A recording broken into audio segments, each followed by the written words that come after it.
Boom. You know, to tell you the truth, I don't think anybody's trying to get along right now. Everybody is pissed off, and it's like they don't want to get along. A friendly crowd. I feel like our entire country is a fighting, squabbling family. Really? On your show. I hadn't noticed. Mm-hmm. You know, it's always a pleasure to have you stop by.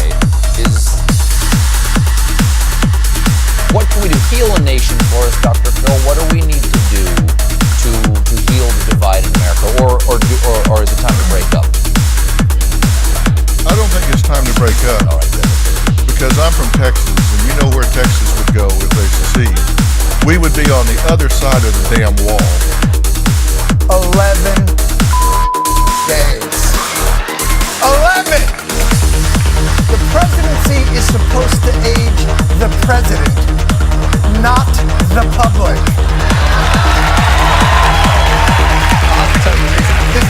Excuse me, can we kiss my ass? I'm not doing that anymore. Nobody's going to go along with that. The Senate confirmed Education Secretary and woman ahead of you at Starbucks with a really complicated order. Betsy DeVos. Now, DeVos, our Secretary of Education, has never attended, worked in, or sent her kids to public school. So, how did she get the nomination? Well, there's a tiny chance that money played a role. Since DeVos's family gave around $200 million to Republican causes, including donations to 4 senators on the committee overseeing her confirmation. That reminds me of a math problem. Betsy has $200 million. She needs 50 votes. How much money can she give to each senator to make sure public schools get less? And right away, you knew there was going to be a problem when she couldn't answer a simple yes or no question. I would like your views on the relative advantage of measuring, doing assessments, and using them to measure proficiency or to measure growth. If I'm understanding your question correctly around proficiency, I would also correlate it to competency and mastery, so that each student is measured according to the advancement that they're making in each subject area. Well, that's growth. That's not proficiency. The proficiency is if they've reached a like 3rd grade level for reading, etc. No, I'm talking about the debate between proficiency and growth. I was kind of surprised, well, I'm not that surprised, that you did not know this issue.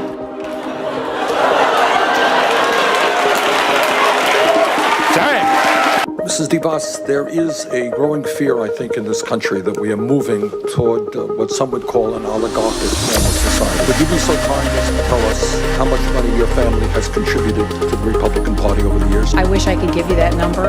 I don't know. I have heard the number was $200 million. Does that sound in the ballpark?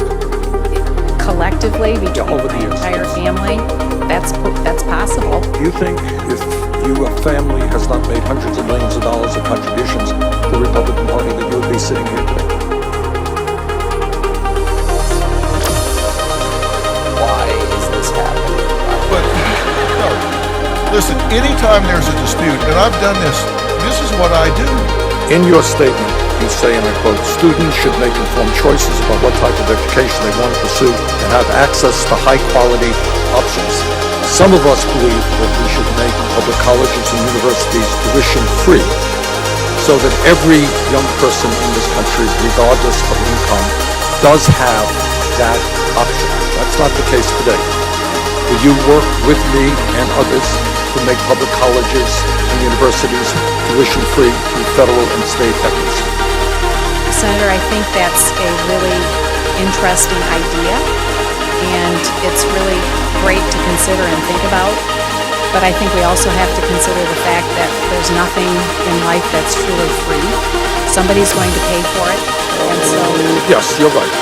You're right. Somebody will pay for it, but that takes us to another issue. I think... And that is, if I may, and that is, right now we have proposals in front of us to substantially lower tax breaks for billionaires in this country while at the same time low-income kids can't afford to go to college. Do you think that makes sense? It's the price we pay for that. What I'm not talking about what we don't agree on yet. I'm talking about what we do agree on. Senator, I think if your question is really around how can we help college and higher education be more affordable for young people as they anticipate. Actually, that wasn't my question. My question is, should we make public colleges and universities tuition-free so that every family in America, regardless of income, will have the ability to have their kids get a higher education? That was my question. Senator, I think we can work together and we can work hard on making sure that college or higher education in some form is affordable for all young people that want to pursue it.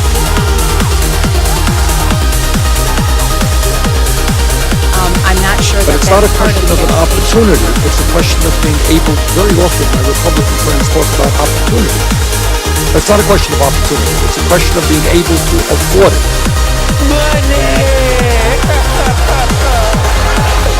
Money, we miss you, Money!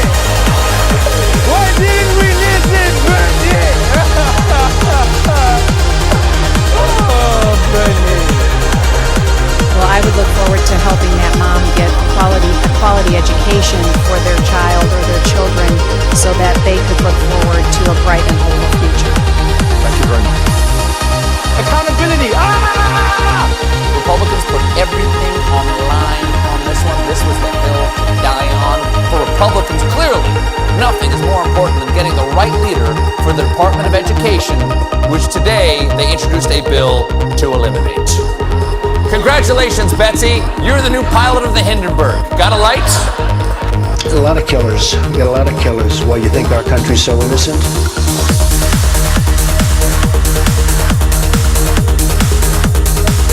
You really captured the national mood of wanting to hurl yourself off a building.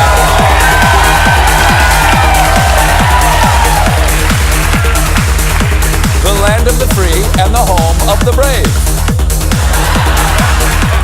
Sorry. I'm sorry. We've done a lot of bad things over the years, but we eventually feel bad about it. Tell the Statue of Liberty I love her. Can't believe he said that. A president of the United States said, "You think our country is so innocent." Has there ever been a president who hates America more? The narrative can start pulling this back to some sense of non-idiocy. It's like Putin is the bad guy in a movie and says to Trump, "You Americans think you are morally superior, but we are not so different, you and I." And Trump goes, "You're right, we're killers." I'm sorry, what? I'm sorry, what? I'm sorry, what did you say, Trump?